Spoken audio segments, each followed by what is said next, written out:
Day 4 in Ireland was half of a travel day. First, we drove over to Cobh, which was a smaller town. It was really rainy and windy, so we just walked around a little bit, explored as much as we could before going in and doing the Titanic experience, which was really cool. Because Cobh was the last port that the Titanic was in before it sank. So they told us stories of the people that got on there and got off there, about their lives and why they got on or off the Titanic at all. After that, we took a 2-hour drive to Tralee, and as you could see, it was just beautiful views, very scenic ride. Once we got to Tralee, we checked into the castle. This was everybody's favorite place that we stayed at the entire trip. And I literally have to do an entire post on this castle because it was beautiful. We spent half of the day walking around the castle, inside and outside. They had an entire petting zoo right out front and a couple dogs that roamed around the entire castle that we fell in love with. We loved our trip, but I can't think of a single person on this trip that won't say that this wasn't their favorite place to visit. It's in the top 4 of the most romantic castles in all of Ireland. And I could see why, because we felt like, I don't know,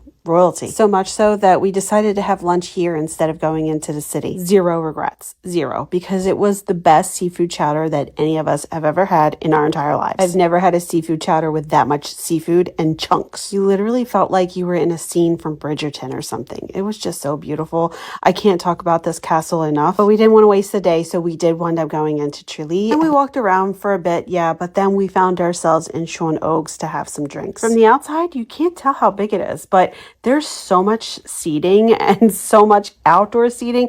You just know that this place gets crazy on a weekend or like St. Patrick's Day. It's probably insane. There are some places that we've seen that make us want to go back just to go back to these places, and Sean Oaks was one of them. We had quite a few pints there and enjoyed ourselves before we were hungry and wind up going looking for something to eat, and we went to Kirby's for dinner. There again was so much seating and a very, very large bar downstairs, but they didn't have any trouble seating us, and we were a party of 12. There was another bar upstairs and a lot more seating to go with it. I took all these videos after we ate and we were leaving when the bar was kind of closing, but it was packed when we got there. We finished the night back at the castle in the bar. Follow along for day 5.